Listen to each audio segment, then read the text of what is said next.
Can't they come to my village? That's what he told me. Can't they come to my village to come and say, I told you. He also got to, he sent a message to him. My director of the investigation sent a message to him. Some people say we are handing him, we are harassed. How about? Let's be fair on this. Look, we need the EFCC. We need this institution to survive. We need this institution to survive. I'm telling you.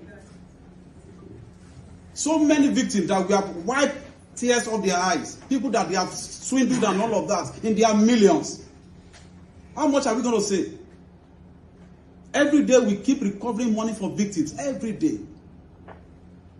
In my 6 months, we have recovered close to 120 billion. Over 1,600 convictions. Udo, what? Was this chief of staff? There's cashier, the government. Che, help us, oh. Help us. There is God, oh. There is God, oh, God, oh, God, oh, God, oh, God, oh, God, oh, God, oh. God should descend, oh, today God will descend here. Nigerian women will not cry in vain.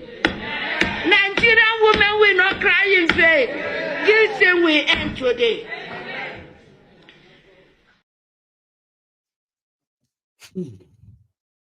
So that is the new Maja in town, speaking just like what you would love to hear. Right, I love that spirit. Catch him. He also said, by the way, that he will resign. If he has to resign, he will resign if Yaya Bello escape prosecution. So Yaya Bello now wrote back to the court that he is ready to attend the court, but EFCC must promise that they won't arrest him. But the EFCC is like, no, we are not promising anything. So Yaya Bello currently is pulling the last string to see if somebody is going to tell Olukayode, excuse me, to hold on. And Olukayode says, if anybody tell us he may back down and Yaya Bello escape prosecution, I be justice, he will resign. So Nasomi and Dino Canary Melaye come play that is one of his old tunes. Do you know Yaya Bello máa ṣẹ̀wọ̀n lẹ́yìn ìjọba? I know Yaya Bello máa ṣẹ̀wọ̀n lẹ́yìn ìjọba. Do you know GYB máa ṣẹ̀wọ̀n lẹ́yìn ìjọba? We know GYB máa ṣẹ̀wọ̀n lẹ́yìn ìjọba. Ìwọ Yaya. You Yaya. Kí ló tún kù tí ó sọ? Kí ló tún kù tí ó sọ? Ẹni tí mo bẹ́ lórí tó ń ṣẹ̀nu wúyẹ́. Kí ló tún kù tí ó sọ? Nuisance lele. Don't ever forget that. Dino is a nuisance. Okay? But there is something I want you to see now that you are here. It is the endless crisis of the Fulani terrorists in Enugu. The undamning people of Enugu State. You see, there is also something I want to also possibly remind us.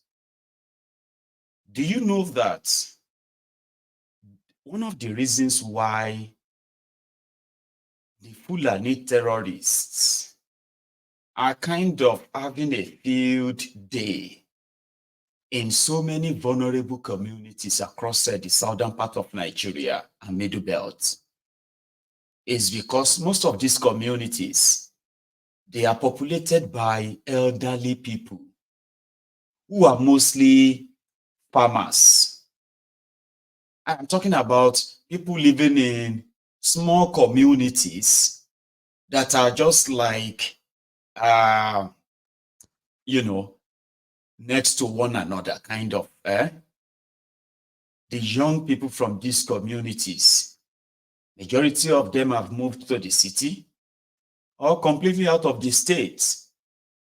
So therefore, leaving these old people, vulnerable people, to the mercy of the terrorists. One of such instances, that's what has been captured on camera, and some of you possibly have seen it.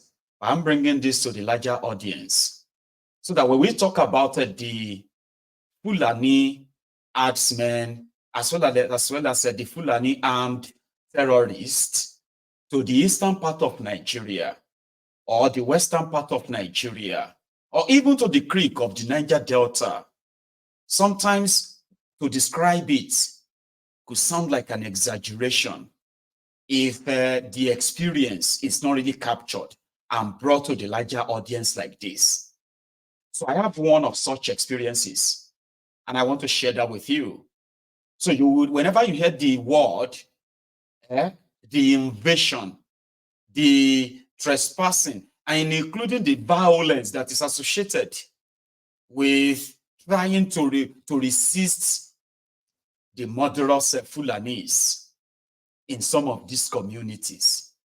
And to the Fulanis, one community after the other, one at a time. So if it's going to take them 100 more years, they can continue to take it one at a time. They start with the intimidation. Now, it is a technique that I have actually never really paid attention to until recently, that we look at the Fulani terrorists, and some of you are confused. Well, how can you call them Fulani terrorists? They only have cows now. Let's call them Fulani herdsmen, so that we can say the clashes. I mean, that makes sense, okay? Because it's like the clashes is this clashes is between the farmers whose farms the cows destroy and the cow owners. But it is more than that. Their cows are also part and parcel of their jihad. You see how sad it has also become that more than 70% of the cows that the Fulanis have, the Fulanis are moving about in southern Nigeria, they are owned by the southerners, mostly southern politicians, southern churches, southern, this or that, like that. Like, they kind of, from the onset, they kind of like invite some of these would-be terrorists, the first batch, to come and help them man their cows. So it's like people we weren't born before. See them rubbing their body with petrol. Let's do it for them. So their cows, you can say majority of your politicians in southern Nigeria who have invested in this venture and brought in one Nigerian or Chadian and the rest of that to help them survey the southern part of Nigeria for what we are currently now facing. Now, in reality, the reason why it has somehow become more impossible to get rid of these miscreants, these terrorists who have now come to stay, is because majority of those who brought them, initially they told you, maybe they moved their cows from Kaduna, or they moved their cows from Libya, Chad, Niger, or so. Like, oh, they tracked all of that. We now realize that most of the cows were actually bought, ferried down to Yoruba land with no plan of building ranches and handed them over. In fact, there is also a record. There are a few of these terrorists, Fulani herdsmen as they were, their guns were bought for them by some of these southerners. But these were the first fronts. They were like the fronts, okay? The real terrorists that are, waging their real jihad after the surveillance and everything is concluded, those ones don't need cows. And they don't ride cows. They ride bikes in their hundreds.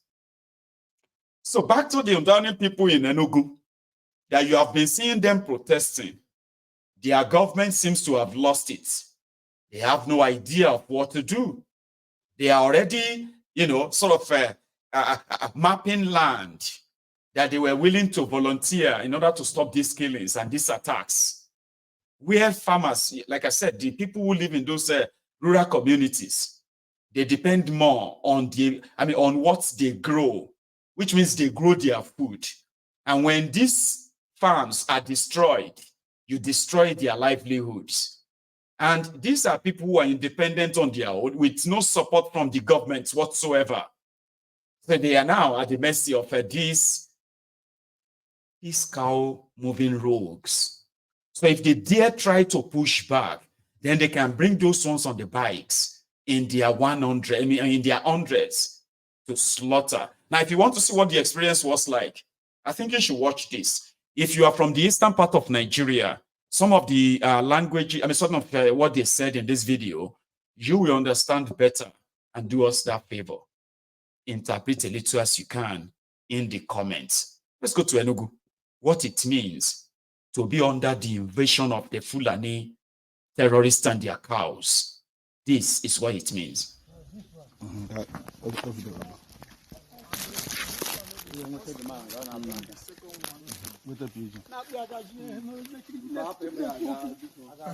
Not be the first one, not be the second one, not be the third one. It's becoming, destroying all its things. And we have been crying. So I don't know why you should ask him to leave here and be destroyed.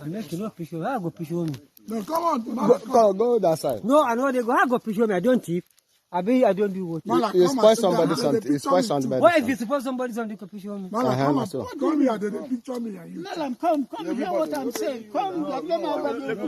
We know the beach person. We know the. That is why we do and now I don't know that one again. No. I don't know that.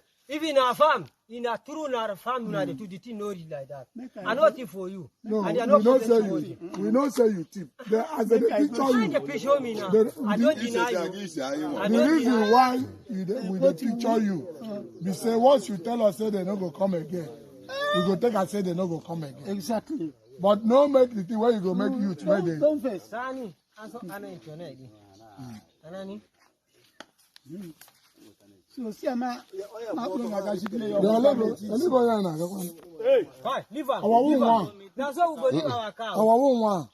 Where the other one? Okay, leave him now. This one. Mala, take him easy. We too with the vessel. This is why they picture me. With the picture you because now you bring the cow. Yeah, when you start the exactly. You don't have this is where this thing they do. You don't have. I'm not happy. Why they picture you? Why they not picture you? So that picture that because of that. Mala, what you talk about this? Okay, what you want? Yes. Now him they ask me. Now him they ask me about this. But that picture, why they picture me? You the picture me too. If you picture na brother na. The picture. No, we go picture you. Go carry me go on the other side again. Picture all of them.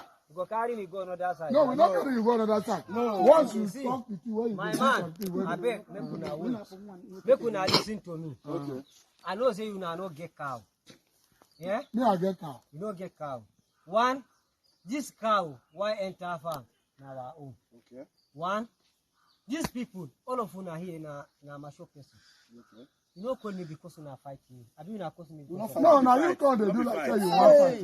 Even your brother wait there, they never beat him. We no touch am. We'll call you. Okay, wait. That picture, why they picture me? I know on that. No, we go picture. We go picture, Mala. Don't take our punishment again. The picture is to just have a conference that we meet with you, discuss with you. So that we are going to have the. Say you know we bring this cow come this place because what we want to detail how you settle with this. Say Mala, you know we bring this cow come this place. Make I tell you. That be this picture. If I want. Wait. This is what I want for you now. Make una leave that. Make una talk about the farm. No be cow farm shop.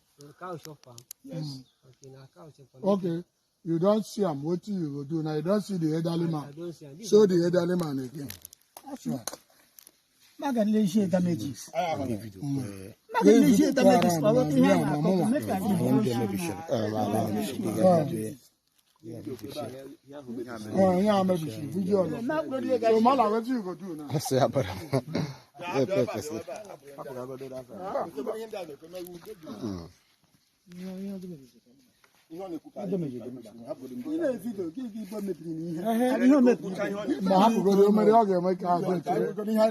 Mala, talk. We will know the fight. Once you settle this man, we leave you, but you not go call you again. No, come here again. Exactly. I know they come for the farm, I know they come this bush. But this bush and this farm. You no go come this river again. This river, you no go come. I know the shop. No, no talk that one. I know the shop. No talk that one. I know the shop. Okay, you no go come this river again. They talk This cow. I know they use money to buy the cow. Because of the enter and that's why you know they do. And that farm, na mistake. If you know be mistake, they know the entire farm. We don't need cow here again. Why now, Oga? In the sponsor. Madam, this one is not the one. We don't need farm. That's why we're here. Why we not know it? The reason why we know that we use to spoil our all the whole of our crops and the farm. If you know spoil farm.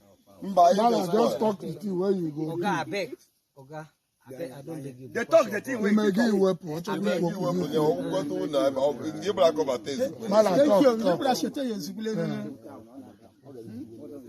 You might go get caught because all the food people are going to download. Listen to me, this is why they think.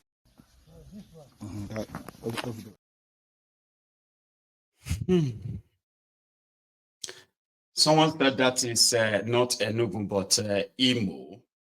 But the bottom line is that is the nicest interaction that you can have. Because it's anything, whatever, what will follow that interaction is going to be war. Violence, it could be war. It's not even like war. It's going to be an invasion. Something very, very dark. Where if the altercation lead to maybe seizing a cow or killing one, then they would have to come back. That time it won't be the way you were so irritated, that conversation. The African Wahala that I have never seen the traits of violence in, just said, Entoyeke Pagomoluri, supposed to break bottle on his head. But I never see you as somebody where you just carry bottle like that. So a lot of you felt so kind of disgusted listening to that. But that is the best you can get. Because anything after that is bloody. And that's what people experience. You either speak gently. And somebody asked, in fairness, can any Igbo try that in the north? Or put it this way, can any Yoruba or anybody from the south try that in Sokoto?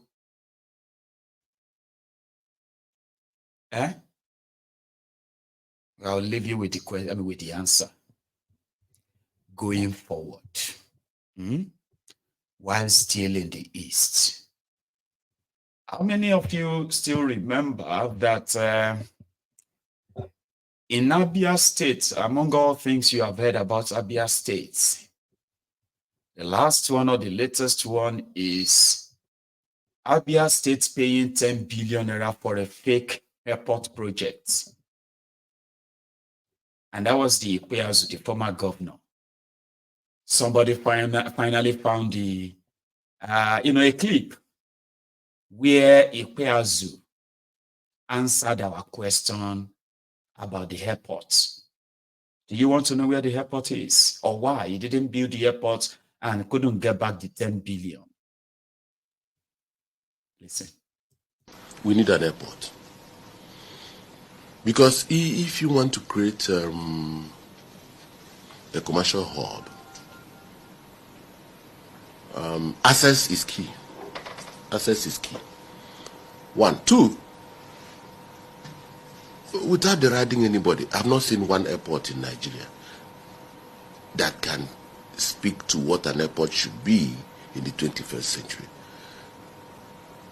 An airport is not a park. It's not a place you run to board a flight and go away.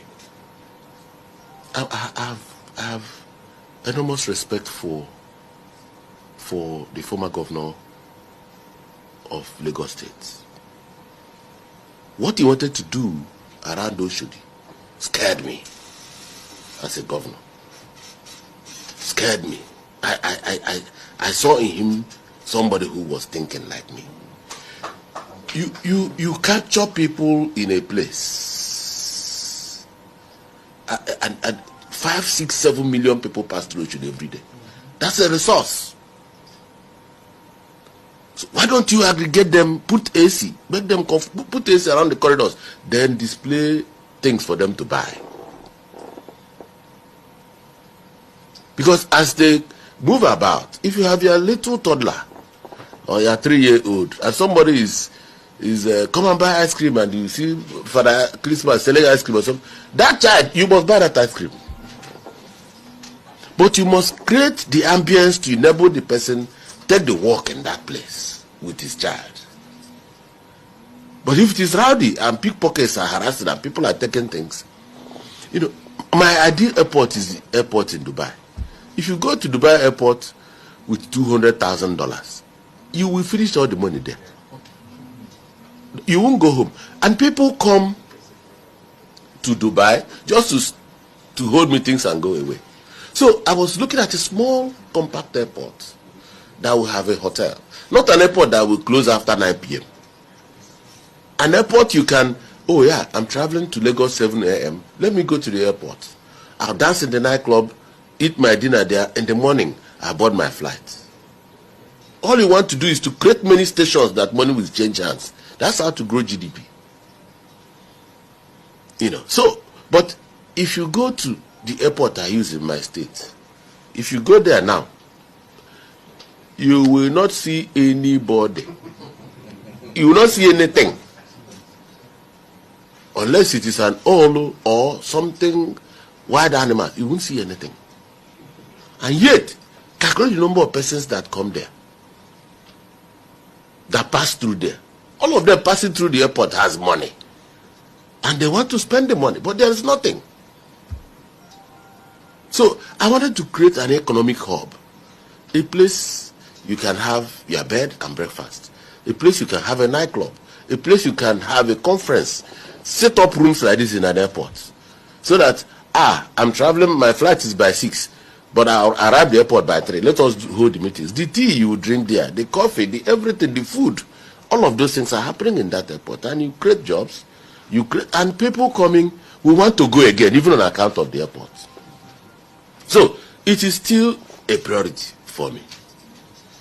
But my people feel that I needed to do other things. And then because I'm a teacher, I'm also a good listener. I decided to return the airport as a priority, but go back to the drawing board and start planning again, while I do what they want to see. And that is what has just happened. So it's my priority, and I'll get back to it. I'll give you that airport. Nuisance lele. Nuisance lele. Ekweazu, the governor of the God-owned states. God-owned states. Abia. The airport is still his priority. Oh. Don't see. He has a vision, the kind of airport he wants to build. So he gave the contractors 10 billion naira. Maybe to draw the plan and all of that, but somehow it is like they just build the airport in his head. So he knows if all of you can open up his head, you will see the airport he has in his head that cost that 10 billion. Unfortunately, it will have to remain in his head. And the rest of Abians can imagine what a 10 billion or supposed airport in Dubai with hotel looked like a bunch of clowns who are destroying lives. Lives by denying people the opportunity to experience life and live a very good standard of very good standard life. They're denying them, but they can talk, or they can speak all grammar. Politicians are like actors. They can be whatever you want them to be. If you want them to be comedians, they will be. If you want them to be what do you call it? If you want them to be anything, you want them to be men of God, oh, they will be a man of God. And if you want them to anything, they will be. But you will be so foolish to believe any of those characters that they put up. And there are many foolish people that believes them. It's unfortunate, isn't it? Yeah. Might take a tea break, but follow me to Oshun. So I won't take a big tough stop, okay? Don't go anywhere.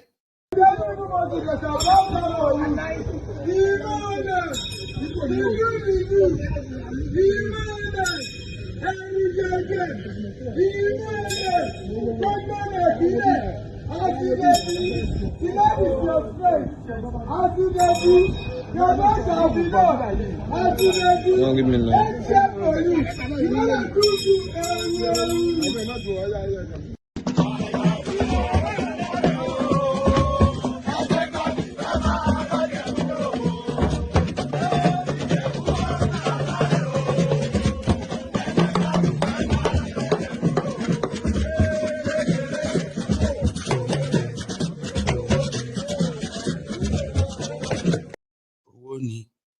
owó ni kékeré Ìjẹ̀bú owó ni àgbà Ìjẹ̀bú owó.